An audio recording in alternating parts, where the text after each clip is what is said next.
Hey guys, and welcome back to She Investigates, the podcast where we investigate all things weird. I'm your host, Gwen Ross, and today we are going to be talking about something that has been coming up more and more in the media lately, and that is influencers who aren't really who they portray themselves to be. But first, let's catch up. First of all, I want to apologize for there not being an episode last week. Life just got in the way. I was super busy with my kids. We were dog sitting. It was just the perfect storm, and I just ended up not getting one written. So thank you for bearing with me. And then this week for Let's Catch Up, I wanted to talk about a couple of things that are like pet peeves of mine.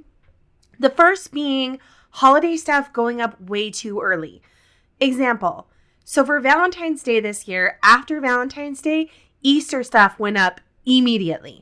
And I started panicking when I saw it in the stores because I'm thinking, oh my gosh, Easter must be really early this year. I need to start getting stuff together. And then I realized, nope, there's still 2 whole months until Easter. But if I wait until it's actually closer to Easter to get stuff, all of the good Easter stuff is going to be gone. So I wish that we could just all agree to not put out holiday stuff until 2-3 weeks before the holiday so that none of us have to panic and I don't have to buy stuff 2 months early. Who's with me? The second thing that is a pet peeve of mine is daylight savings. Who actually likes it? Okay, I like when we have the extra hours in the summer, but why can't we just stay on that schedule instead of moving back in the winter and making winter even more bleak than it already is? I feel like every year there's I hear about some law that's going through the House or the Senate or whatever to change daylight savings and do away with it and just have us be on the same time all year like Arizona, which if you live in Arizona, I'm jealous of you. But every year it just seems like it just goes away and nothing changes. My kids are complaining because it's still dark when they get up in the morning. And I'm just kind of over it. So if we could get that law passed so that we could just stay in daylight savings time and have long evenings for the entire year, I would be all for that. And then the last thing that I want to talk about is it ties in with today's episode, and that is influencers.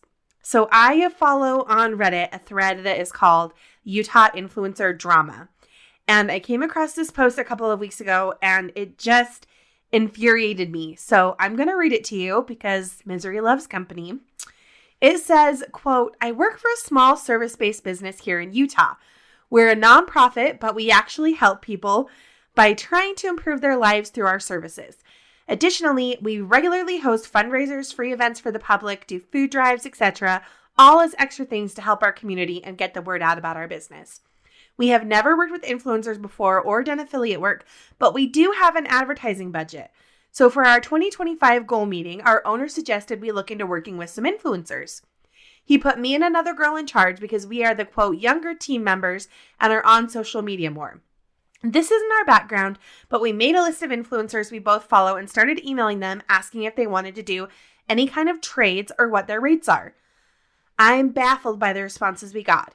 Even for influencers with less than 100,000 followers, they were charging between $5,000 to $10,000 plus affiliate commission per reel, and $3,000 to $5,000 per Instagram story plus an affiliate commission. My jaw dropped. Just one of these reels is the same as our monthly advertising budget." End quote. So this really got under my skin. I thought, why are we supporting these influencers' outrageous lifestyles? I feel like I see influencers that are promoting a certain type of blanket or supplement, and then they just switch to a different brand, whoever is paying the most. It's completely disingenuous. And I hate that we get to see all of their trips and their lavish lifestyles, and we are all funding it. I've kind of gotten a look firsthand at influencer marketing as well because my husband is a marketing professional and he's been in marketing for about the last 10, 11 years. So he saw influencer marketing kind of from its onset up until what it has become today. And those are two very different things. It used to be that influencer marketing was more of a side hustle, but now it's evolved into a full-blown career. And a lot of these influencers have a very overinflated sense of self and have become difficult to work with and don't end up providing the value that they proclaim that they're going to provide just by posting a post about the product on their social media. I asked in that same group, the Utah Influencers Drama group, if anybody knew how much influencers actually make, and I'm going to read you a couple of the responses that I got. The first one says, a friend's daughter is an influencer, and they shared back in November 2023 that their child was making $40,000 plus for brand deals. I once saw some divorce records that a prominent Utah influencer was making $250,000 a year. This was 2019. According to the Ruby Franke documentary, at her peak, she earned $100,000 a month just from YouTube. I follow an influencer who has multiple streams of income, so it's not just Instagram, but she said she makes $260,000 a month. Yes, a month. So all of these posts kind of inspired today's episode. And so with that, it feels like this is a good time to say,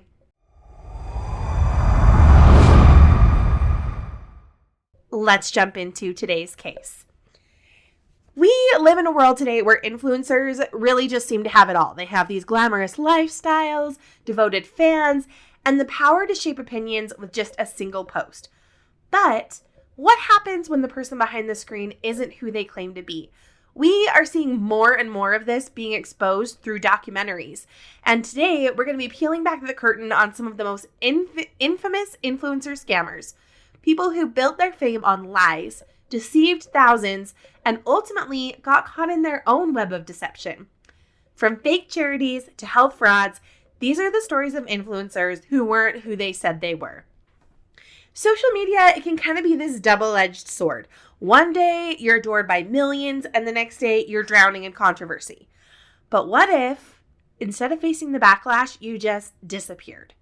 And what if you tried to return under a brand new identity, hoping that nobody would notice? First up, we're going to dive into the bizarre story of Paul Zimmer. He was a once popular influencer who attempted one of the most baffling comebacks in internet history. How did he rise to fame? How did his followers turn on him? And most importantly, how did his attempt at reinvention fail so spectacularly? Let's investigate. So Paul Zimmer, he was one of the early stars of Musical.ly, which I don't really know a lot about this app. It doesn't exist anymore, but it was a lip syncing app that eventually evolved into what is TikTok now. And he just had this boyish charm, an upbeat personality, and very carefully curated content. So he ended up amassing a following of over 7 million fans at his peak.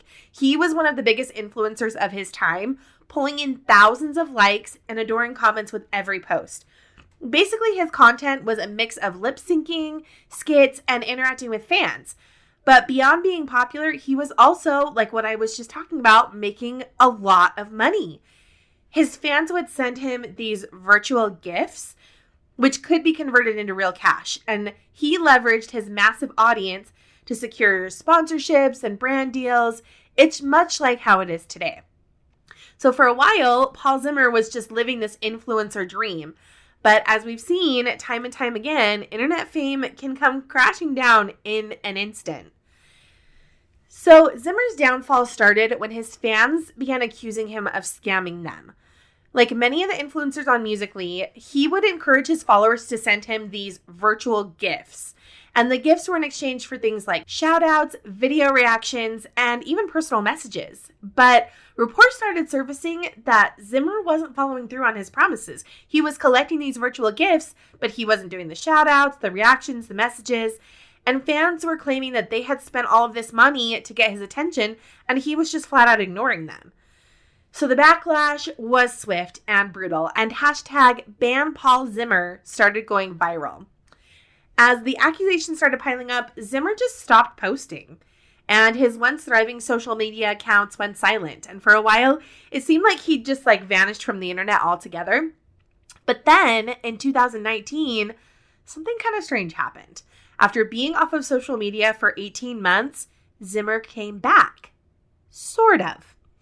Instead of addressing the controversy, Zimmer did something that nobody expected, and he basically tried to reinvent himself as a completely different person. he started posting about an up-and-coming actor named Troy Becker, who, bizarrely, looked exactly like him. In his post, he said, quote, "This actor, Troy Becker, literally looks like a younger, sexier version of me. I don't even use social media anymore, but I had to post this." Zimmer claimed that Troy Becker was this rising talent in Hollywood, an actor, and that he wanted to pass on his social media accounts to him because he wasn't using social media anymore and they looked so much alike. The problem? Troy Becker was so obviously Paul Zimmer, just with a new name. And even more weird, he started writing these posts talking about Troy in the third person as if they were two different people. His fans were more than a little confused. They were like, is this a joke? Is this a performance art piece? Is this some desperate attempt to escape from his past? But whatever it wasn't working. His fans were not as stupid as he thought they were. And the internet just wasn't buying it. The backlash was even worse than it was before he tried to reinvent himself. This attempt at reinvention became a full-fledged scandal. Articles were written, videos exposing Zimmer's failed transformation went viral, and his former fans ridiculed him across social media. Nobody was willing to buy that Troy Becker was a new person. Zimmer tried to continue the act, even changing his Instagram bio to describe himself as an actor, but the damage was pretty much done. By 2020, the backlash reached its peak, and Paul Zimmer's story serves as a cautionary tale about social media fame and accountability. As of today, the Troy Becker Instagram account is still active with around 165,000 followers. Followers who I would be willing to bet are on the younger side and probably know next to nothing about Paul Zimmer. Not only that, his account is so weird. Like, I went and kind of did a deep dive into his Instagram account, and it basically shows nothing about his life, and he's just asking his audience daily questions for engagement. He does have an IMDb page, but it has no film credits, and I did find a resume for him online showing a few film credits for films that I had never heard of. So it appears that even after being exposed for scamming his followers and trying to invent a fake identity for himself, he still just could not let go of the limelight of social media. And I hope that none of his current followers are sending him money of any kind. Our next story is about a charity that never existed, yet got millions of dollars in donations. Charity is a word that evokes kindness, selflessness, and a desire to help those in need. But what happens when someone takes advantage of that goodwill? What happens when a person we trust, someone who claims to be a humanitarian, turns out to be nothing more than a fraud? Amy Downs, a so-called philanthropist from Athens, Alabama, used social media to craft an image of generosity, only for it to all unravel into one of the most shocking charity scams of recent years. How did she fool so many people, and where did all of the donation money go? Amy Downs was not your typical influencer. She wasn't selling beauty products or promoting lifestyle trends. Instead, she was positioning herself as this beacon of hope, an advocate for those in need. And through her social media platforms, she shared heartbreaking stories of impoverished families, communities devastated by disasters, and individuals in desperate situations like domestic violence situations. Her Instagram and Facebook pages, which boasted over 500,000 followers, were filled with these emotional pleas for donation. And she claimed that 100% of the money she raised was going to go towards food, medical aid, and education for the less fortunate. So she founded what she called a charitable organization that was called Hope for Humanity. And she said that this was dedicated to supporting people in need, both locally here in the States and abroad. And her followers were so moved by her passion and her sincerity that they began generously donating, believing that their money was going to go to these life-saving efforts. And at first, everything seemed legit. Downs would post receipts and testimonials and updates about where all of this money was going. But then questions started surfacing. Some of the donors began noticing inconsistencies in her reports, and others pointed out that some of the people that she claimed to have helped never actually received any aid. So some local journalists and watchdog organizations started investigating, and what they uncovered was shocking. Instead of going to food programs, hospitals, or educational efforts, the majority of the funds was going, you guessed it, straight into Downs' personal accounts.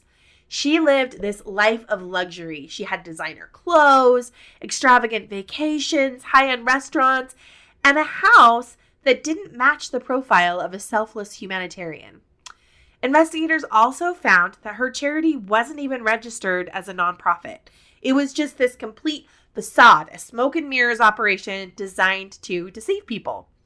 So as more and more evidence piled up, authorities stepped in, and in 2023, Amy Downs was arrested in Athens, Alabama, and charged with fraud, money laundering, and misappropriation of charitable funds. Prosecutors revealed that she had stolen hundreds of thousands of dollars, almost in the millions, from well-meaning donors. So during the trial, former donors and supposed beneficiaries of her charity came forward, and many of them spoke about how they were used as props in these staged photos that were basically just meant to deceive the public into believing that the charity was real. Others described how they were promised assistance, but it never came through. Now, Downs initially denied all the allegations, claiming that she had simply made, quote, financial mistakes. But as the evidence mounted, bank records, fraudulent receipts, and manipulated photos, her story just straight up collapsed. She was eventually convicted and sentenced to several years in prison, and the once beloved humanitarian was now a disgraced criminal. The case of Amy Downs is a cautionary tale about trust in the digital age. It's easy to be moved by these emotional stories online, and it's easy to believe that somebody who claims that they're doing good things is actually going to follow through and do those good things. But as we've seen, not everything on social media is what it seems. We all know this. So before donating to an online cause, do your research. Check if the charity is legally registered. That is so easy to do online these days. Look for independent verification and ask questions. Because while most people genuinely want to help, there's always going to be those people out there who just exploit goodwill for their own gain. Our last story is that of Belle Gibson. Health, wellness, and inspiration are three words that perfectly describe the persona of Belle Gibson.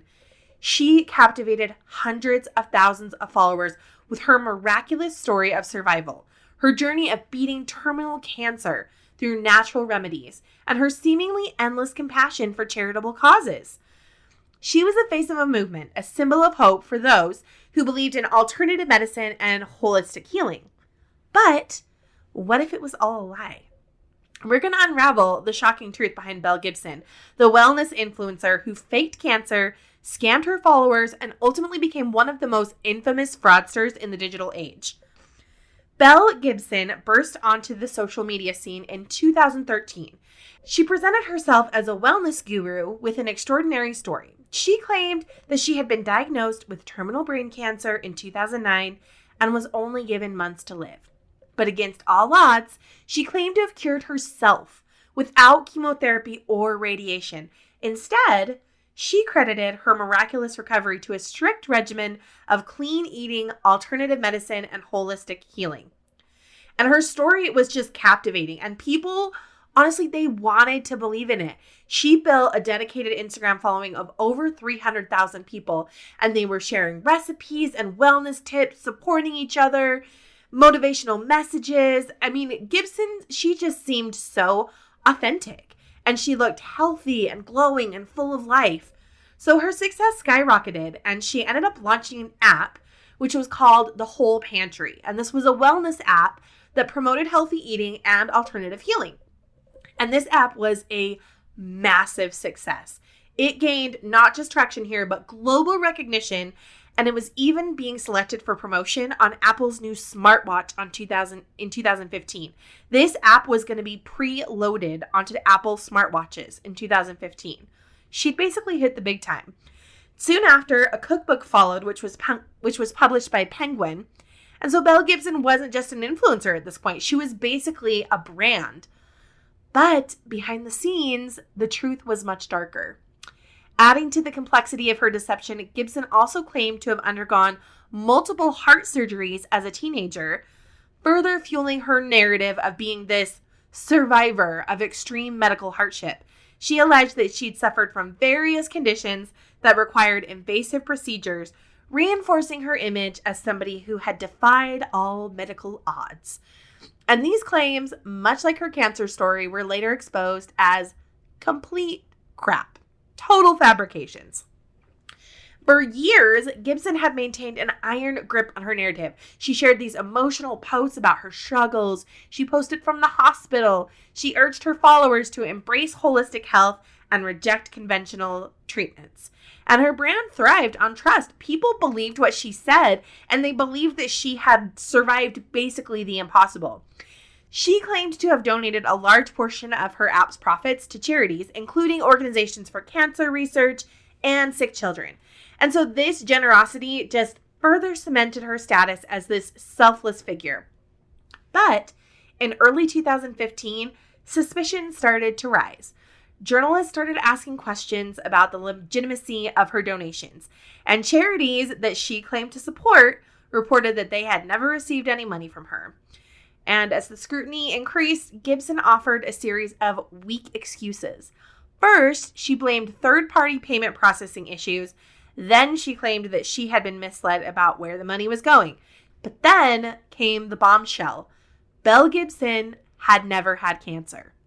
When these investigative journalists started digging deeper, it became clear that Belle's entire story was built on deception. There was no medical records to support her claims.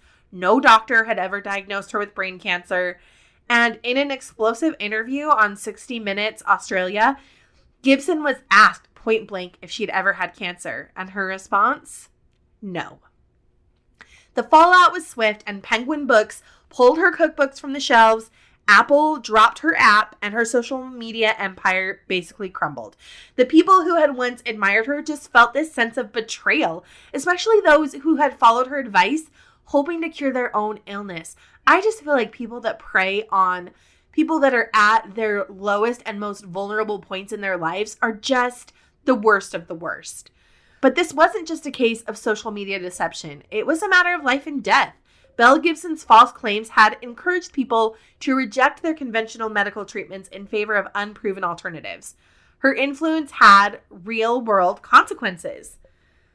With public outrage at its peak, legal action followed. Australian authorities charged Gibson with misleading and deceptive conduct, and in 2017, she was found guilty and fined $410,000 for lying about her charitable contributions. Yet, even in the face of overwhelming evidence, she still refused to apologize. She would dodge questions. She refused to acknowledge all of the harm that she had caused and all of the fallout of all of this. And she failed to pay her fines. Even today, she remains a controversial figure. She'll pop up periodically, resurfacing with new excuses and half-hearted justifications. So, Belle Gibson's story serves as a cautionary tale about the power of influencers and the danger of misinformation, which is all over social media right now. In an age where social media personalities hold immense influence over public opinion, it's more important than ever to question what we see online. These health scams like Gibson's, they don't just steal money, like they steal hope and in some cases lives. So before we put our faith in the next wellness guru, donate to a charity, or send any type of funds to an internet personality, let's remember these stories. Let's do our research and ask questions. And for heaven's sakes, let's hold people accountable. I just want to add my own little 2 cents here at the end of this episode that don't believe everything that you see online. I feel like it is so easy nowadays to look at these influencers or even just to look at your own friends' posts and to feel like your life is horrible and to feel like everybody else has a better life than yours. But you're only seeing the highlight reel. You're only seeing the things that they want you to see that are handpicked and curated to make their lives look as good as possible. I have been guilty of looking at people's pages, seeing all of their trips and all of their, cute family photos and thinking, man, why can't my life be like that? But when I step away from all of that and look at my own life, I have so many good things going for me, things that I fail to recognize when I get sucked into that social media and influencer world.